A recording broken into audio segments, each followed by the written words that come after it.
සෞඛ්‍ය සම්පන්න ජීවිතයක් ගත කරන්න මේ ලෝකේ කවුද අකමැති?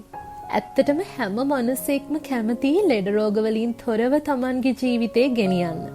ඒත් මේ වැරදි ආහාර රටාව ඔයාට සෞඛ්‍ය සම්පන්නව ඉන්න තිබෙන අවස්ථා නැතිම කරලා දානවා. එහෙනම් වීඩියෝ එක ඉවර වෙනකම්ම බලන්න අමතක කරන්න එපා. වීඩියෝ එකට යන්න කලින් විශ්මිත විශ්වයේ YouTube channel එක තාමත් ඔයාලට subscribe කරන්න බැරි වුණු කෙනෙක් නම් subscribe කරන් යන්න කියලා ගොඩාක් ආදරෙන් ඉල්ලනවා. aflatoxin එහෙම නැත්නම් ඔබේ ආහාරයේ තිබෙන භයානක පිළිකාකාරකයේ පිළිබඳව ඔබ දැනවත්ද? ඔයා කවදා හරි රටකජු වාචනයක් හරි බඩේනිඟු පැකට්ටුවක් හරි දැස බලලා ඔබට නොපෙනෙන සුවඳ නොදැනෙන හෝ රස නොදැනෙන සැඟවුණු තර්ජනයක් තිබෙනවාදැයි සිතා බැලුවද? එවැනි එක් තර්ජනයක් තමයි aflatoxin කියන්නේ. එය අප එදිනෙදා භාවිතා කරන ආහාර වර්ග රැසක අඩංගු විය හැකි ප්‍රබල ස්වාභාවික විෂද්‍රව්‍යයක්. එය කුමක්ද? පැමිණෙන්නේ කොහෙන්ද සහ එයින් වැළකී සිටින්නේ කෙසේද යන තේරුම් ගැනීම ඔබේ සෞඛ්‍යයට ගොඩාක් වැදගත්. aflatoxin කියන්නේ ඇත්තටම මොකක්ද? aflatoxin කියන්නේ mycotoxin වර්ගයකට. Aspergillus flavus සහ Aspergillus parasiticus වැනි ඇතැම් දිලීර වර්ග මගින් නිපදවන විෂ සහිත ද්‍රව්‍යයකට තමයි aflatoxin කියලා කියන්නේ. මෙම පුස් වර්ග විශේෂයෙන්ම ශ්‍රී ලංකාව වැනි උණුසුම් සහ තෙතමනය සහිත දේශගුණික තත්ත්වයන් යටතේ වගා කරන අවස්ථාවේදී වගේම අස්වනු නෙලීමෙන් පසුවද බොහෝමයක් ආහාර හා භෝග මත ඇතිවෙන්න පුළුවන්. මෙහි තියෙන ප්‍රධාන ගැටලුවක් වෙන්නේ aflatoxin වල ස්ථායීතාවය. සාමාන්‍ය පිසීමේ උෂ්ණත්වයට ඔරොත්තු දීමට එයට හැකියාව තිබෙන අතර වරක් ආහාරයක් දූෂණය වූ පස්සේ ඒ ඉවත් කිරීම ගොඩාක් අපහසු වෙනවා.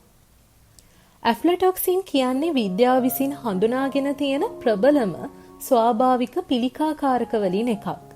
එහි සෞඛ්‍ය බලපෑම් නිරාවරණය වන මට්ටම සහ කාල සීමාව අතර රඳා පවතිනවා. aflatoxin අධික මාත්‍රාවෙන් ශරීරගත වීමෙන් ක්ෂණික විෂවීමක් ඇතිවිය හැකි අතර ඒ ඔස්සේ වමනය, උදර වේදනාව, වලිප්පුව සහ අක්මාවට දැඩි හානි සිදුවීම වැනි රෝග ලක්ෂණ මෙහිදී ඇතිවෙන්න පුළුවන්. ඒ වගේම ඇතැම් අවස්ථාවලදී ඒ රෝග ලක්ෂණ මාරාන්තික වෙන්නද පුළුවන්. කාලයක් තිස්සේ නිරාවරණය වීම. ගෝලීය වශයෙන් වැඩි අවධානයක් යොමු වී තිබෙන්නේ මේ තත්ත්වයේ කෙරෙහි. අඩු මට්ටමකින් වුවත් දිගු කාලයක් aflatoxin වලට නිරාවරණය වීම අක්මාවේ පිළිකා ඇතිවීමට ප්‍රධාන අවදානම් සාධකයක් වෙනවා. ඒ වගේම එය ප්‍රතිශක්තිකරණ පද්ධතිය දුර්වල කිරීමට, ශරීරයේ නිරන්තරයෙන් ආසාදන වලට ගොදුරු වීමේ හැකියාව වැඩි කිරීමට වගේම දරුවන්ගේ වර්ධනය බාල කිරීමටද ඒ හේතුවක් වෙන්න පුළුවන්. අවදානම් වැඩි ආහාර. aflatoxin වල නිපදවන දිලීර වර්ග විශේෂයෙන්ම උණුසුම් හා තෙතමනය සහිත තත්ත්වයන් යටතේ ගබඩා කර ඇති ආහාර රසක වර්ධනය වෙන්න පුළුවන්. බහුලවම බලපෑමට ලක්වන ආහාර අතරට පහත දෑ අඩංගු වෙනවා. ධාන්‍ය වර්ග. බඩේරිඟු විශේෂයෙන්ම අවදානමට ලක් වෙනවා. මීට අමතරව සහල්, තිරිඟු සහ ඉරිඟු වැනි ධාන්‍ය වර්ගද අවදානම් සහිත ඒවා වෙනවා. ඇට වර්ග සහ බීජ වර්ග. රටකජ දූෂණය වීමේ ප්‍රධාන මූලාශ්‍රයක්. පිස්ටා, ආමන්, කජු වැනි අනෙකුත් ඇට වර්ග වගේම කොප්පරා, ඒ කියන්නේ වියලි පොල්, කපු ඇට සහ සූර්යකාන්ත ඇට වැනි තෙල් බීජද මේ අතරට අයත් වෙන්න පුළුවන්. කුළුබඩු වර්ග. කැලිමිරිස්, ගම්මිරිස්, කහ සහ ඉඟුරු වැනි සමහර කුළුබඩු වර්ග නිසි ලෙස වියලා ගබඩා නොකළහොත් aflatoxin අඩංගු විය හැකියි. ඒ අතර සත්ව නිෂ්පාදන ගොවිපල සතුන් aflatoxin අඩංගු සත්ව ආහාර අනුභව කළ විට එම විෂද්‍රව්‍ය ඔවුන්ගේ නිෂ්පාදන වලට එකතු වෙන්න පුළුවන්. aflatoxin M1 ලෙස හඳුන්වන විශේෂිත වර්ගයක් දූෂිත ආහාර අනුභව කළ සතුන්ගේ කිරිවල දකින්න පුළුවන්. බිත්තර සහ මස් වලටද මේ ඔස්සේ බලපෑම ඇති වෙන්න පුළුවන්. aflatoxin වලින් ආරක්ෂා වන්නේ කෙසේද? එහි පළමු පියවර වශයෙන් අවදානම අවම කර ගැනීමට ප්‍රායෝගික පියවර ආහාර නිෂ්පාදකීන් සහ රාජ්‍ය ආයතන aflatoxin මට්ටම් නිරීක්ෂණය කිරීමට සහ පාලනය කිරීමට පද්ධති ක්‍රියාත්මක කළත් පාරිභෝගිකයන්ටත් තම නිරාවරණය අවම කර ගැනීමට පියවර ගන්න පුළුවන්. විශ්වාසදායක ස්ථානවලින් ආහාර මිලදී ගැනීම. ධාන්‍ය ඇට වර්ග සහ කුළුබඩු විශ්වාසදායක සන්නාමයන්ගෙන් සහ පිරිසිදු හොඳින් නඩත්තු කරන ලද වෙළඳසැල් වලින් මිලදී ගන්න.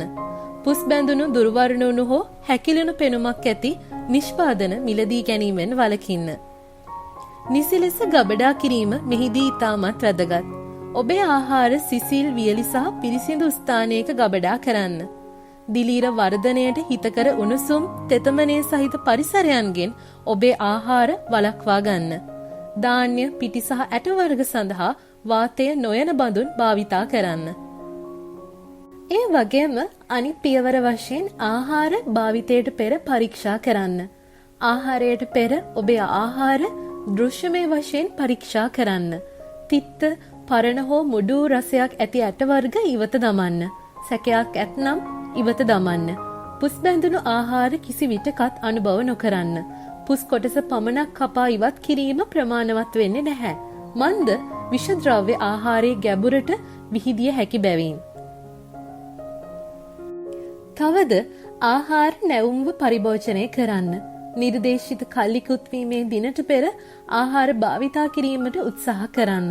විශේෂයෙන්ම නුසුදුසු තත්ත්වයන් යටතේ නිෂ්පාදනයක් වැඩි කාලයක් ගබඩා කරන විට පුස් වර්ධනය වීමේ අවදානම වැඩි වෙනවා.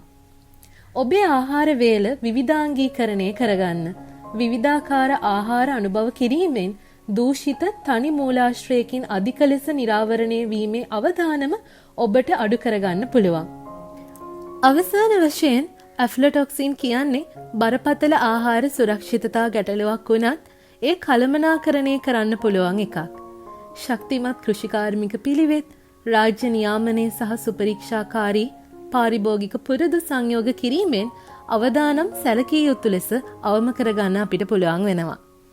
ඇෆ්ලටොක්සින් සැඟවී ඇති ස්ථාන පිළිබඳව දැනුවත් වීමෙන් ඔබේ මුළුතැන්ගේ සරල වැළැක්වීමේ පියවර ගැනීමෙන් ඔබට සහ ඔබේ පවුලේ අයට මෙම නොපෙනෙන තර්ජනයෙන් ආරක්ෂා වෙන්න පුළුවන්.